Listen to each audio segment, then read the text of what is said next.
I'm here today with Professor Ben van Berkel, who is the co-founder and principal architect of UNStudio, one of the bright up-and-coming architectural firms in the world.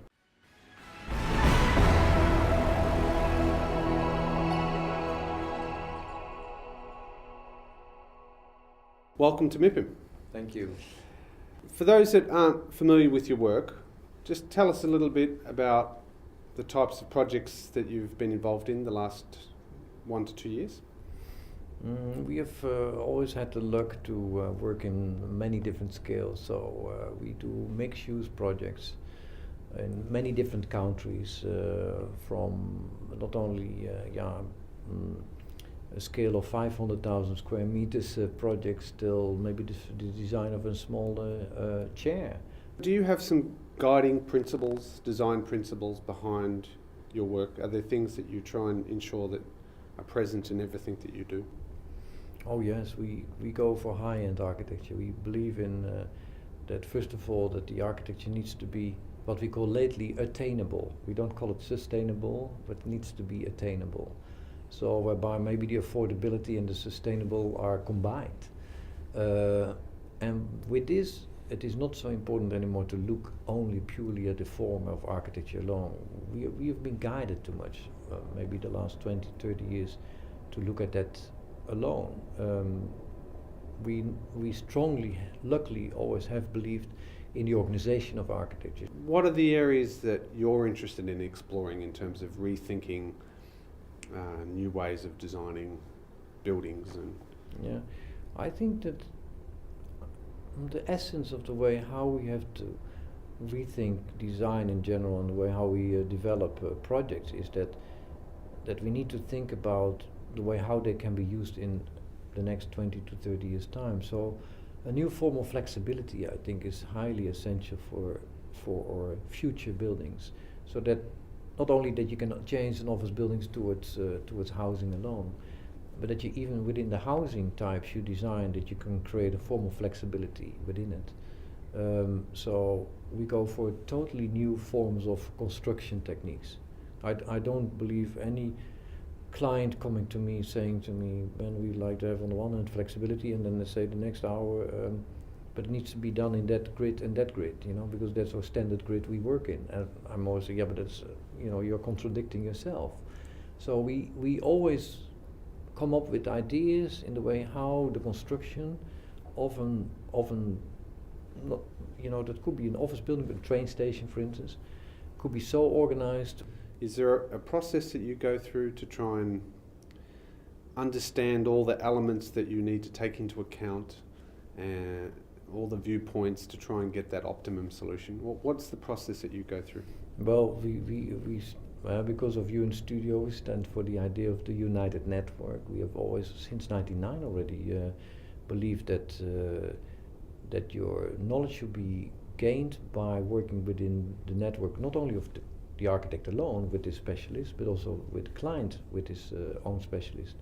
Today, for even a middle-sized project, the client comes already with 6 people on the table. I used to work with clients who were coming along and saying, "Ben, can you do this design for me within the next 5 days?" So what we do is to network the knowledge and to combine it in a relational manner. What's your vision of cities of the future and the way that we will live and the way we'll work and the places that we will be living and working at? What's your vision?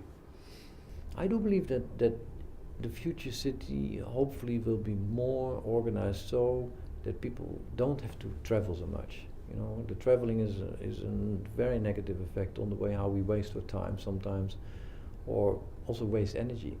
So, and I've noticed that already with some projects in China, where the government is luckily not promoting that idea, to keep people on the location, to mix projects, to combine the living, working, sleeping idea on almost one location, where you can maybe not the whole week stay in one building, but at least that you can be quite close to all your programs in one area. And that means another form of planning for the city. What do you think are the biggest challenges that are facing the European urban centres at the moment, and what do you think is the future for centres here in Europe?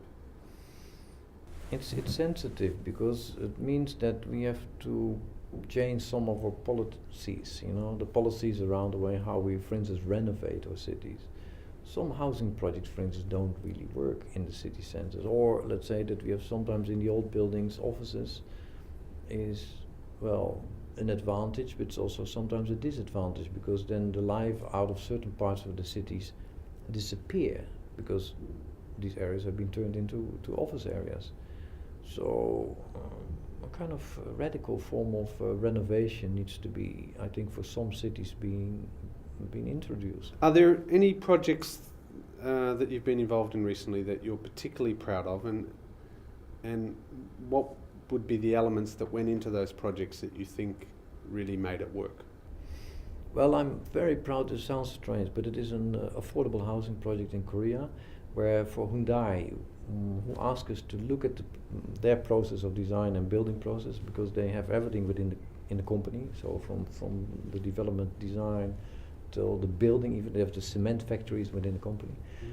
They asked me to look at the way how they process their buildings, because they're quite standard, these buildings. You know that in Korea and China they can be, sometimes they have a number only, these buildings. They asked us to look at them as they could have a little bit more design for a bit more money, so like 1 to 2% only more money budget. Here at MIPIM, this is an event that brings together people and companies from across the globe, from many different sectors. What is it that you think is valuable about this kind of event, and what value would it bring to you as a business? I've always liked it to be here. I've came here the last 3 years, and I discovered that it is so important to not only wait until the client comes to me, but that I can also look for the client who I'd like to work with, or the cities I'd like to work in.